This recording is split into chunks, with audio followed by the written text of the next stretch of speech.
اللہ میں ایسی عورت سے تیری پناہ مانگتا ہوں جو مجھے وقت سے پہلے بوڑھا کر دے. تو خواتین کو اللہ نے یہ صلاحیت دی ہے کہ اگر وہ شوہر کو وقت سے پہلے مارنا چاہیں تو اس کی بھی اللہ نے ان کو صلاحیت دی ہے, وقت سے پہلے بوڑھا کرنا چاہیں تو اس کی بھی اللہ نے ان کو بڑی زبردست صلاحیت دی ہے.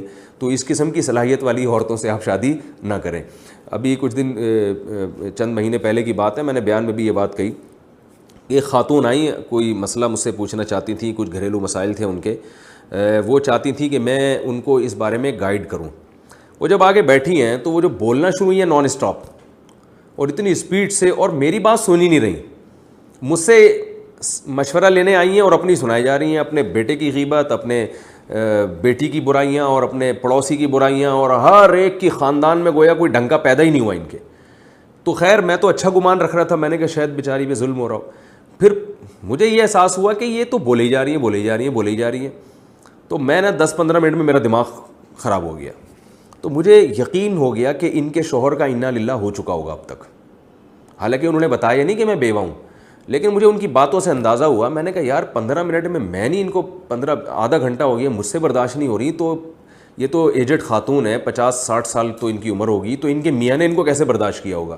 تو مجھے یقین تھا کہ یہ بیچارے برداشت نہیں کر سکے ہوں گے, اور اس جو غم ان کو شادی کے وقت ملا تھا اس کی تاب نہ لاتے ہوئے اب تک دار فانی سے کوچ کر چکے ہوں گے. تو میں نے ویسے ہی جنرل نالج کے لیے ان سے پوچھا, یقین تو مجھے تھا. میں نے پوچھا کہ آپ کے شوہر زندہ ہیں؟ انہوں نے کہا نہیں, ان کا تو 10 سال پہلے انتقال ہو گیا تھا. تو میرے منہ سے نکلتے رہ گیا کہ مجھے بھی ایسا ہی لگ رہا تھا کہ وہ 10 سال پہلے ان کا انتقال ہو جانا چاہیے تھا, جس طرح کا آپ کا ایٹیٹیوڈ ہے نا. تو ایسی عورت جو بد اخلاق ہو, ہر بات کا جواب الٹا, اسی طرح وہ عورت جو بچے نہ پیدا کرتی ہو, علماء نے اس کو بھی نحوست کی فہرست میں شامل کیا ہے کہ بچے آپ کو اولاد دینے کے لیے تیار نہیں ہیں. تو انسان کی زندگی کی برکتیں تو اولاد سے ہوتی ہیں, اس کا خاندان ہوتا ہے, بچے بیٹے ہوں گے آپ کا بزنس میں اور کاروبار میں, یا آپ کی جاب میں آپ کا سہارا بنیں گے, کما کے لائیں گے, آپ کا بھی, آپ کی بیوی کا بھی, اور آخرت میں بھی آپ کے کام آئیں گے. بیٹیاں ہوں گی تو وہ محبت جو بیٹیوں سے ملتی ہے وہ بیٹوں سے نہیں ملتی. داماد ہوں گے, بہویں ہوں گی, پھر پوتے نواسے ہوں گے. تو اب بیگم صاحبہ اولاد ہی روک رہی ہیں آپ کی. تو یہ بھی ایک قسم کی, اس کو بھی علماء نے لکھا ہے کہ یہ بھی ایک قسم کی نحوست ہے کہ اس نے آپ کی زندگی کا ہی بیڑا غرق کر دیا. تو اس کا یہ مطلب نہیں کہ کوئی بیچاری بانجھ عورت ہو تو آپ اس کو تانے کوسنے دیں, وہ تو غلط ہے, وہ تو اللہ کی طرف سے ہے. لیکن بعض عورتیں اس طرح ہوتی ہیں کہ وہ شوہر کو اولاد دینے کے لیے آمادہ نہیں ہوتی. تو اس لیے نبی صلی اللہ علیہ وسلم کی حدیث کا مطلب علماء بیان کرتے ہیں یہ ہے کہ یہ 3 چیزوں میں ذرا سوچ سمجھ کے, جب گھر خرید رہے ہوں تو ذرا اڑوس پڑوس دیکھ لیا کریں, علاقہ دیکھ لیا کریں. ایسا نہ ہو کہ نالے کے سائڈ پہ آپ کا گھر بنا ہوا ہو, سارے مچھر آپ کے اسی گھر میں آتے ہوں, اب کتنا بھی لگژری ہو لیکن وہ گندے نالے پہ بنا ہوا ہے آپ کا گھر.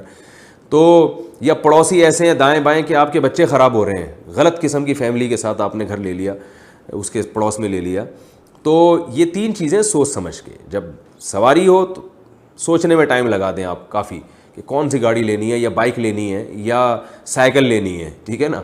اور جب شادی کرنی ہو تو بھی ذرا لڑکی کا خاندان دیکھ لیا کریں. آپ صلی اللہ علیہ وسلم نے فرمایا تزوج الودود الولود, ایسے خاندان میں شادی کیا کرو جن کی عورتیں اپنے میاں سے محبت بھی کرتی ہیں اور اسے کثرت سے اولاد بھی دیتی ہیں. یہ خاندان دیکھ کے پتہ چل جاتا ہے. تو آپ صلی اللہ علیہ وسلم نے فرمایا ایسی عورتوں سے نکاح کیا کرو. اور تیسری چیز ہے سواری, اس میں بھی آپ سواری, گھر اور بیوی, ان 3 چیزوں میں ذرا کامن سینس سے تھوڑا سا کام لینا چاہیے, ورنہ یہ تینوں چیزیں انسان کی زندگی برباد کر دیتی ہیں.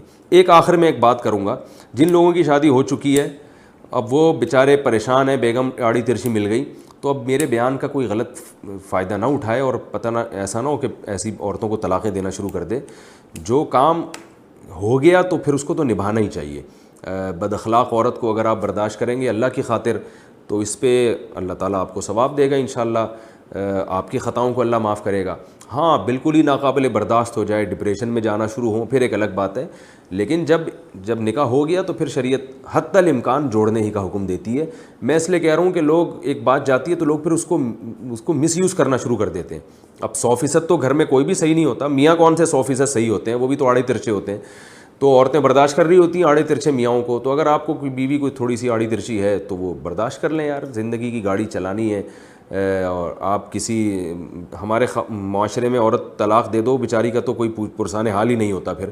تو آپ یہ سوچ کے برداشت کر لیں کہ اللہ آپ کی خطاؤں کو برداشت کرے گا. تو یہی میں اور خواتین کو بھی کہتا ہوں کہ تھوڑا آڑا ترچا میاں اگر مل گیا ہے تو برداشت کر لو بھائی, اب جیسے بھی ہیں تو بہرحال منع کے ابا, تو آپ کے بچوں کے باپ ہیں. لیکن ناقابل برداشت اگر ہو چاہے ادھر سے یا ادھر سے, پھر اسلام نے ہمیں علیحدگی کا حکم دیا ہے.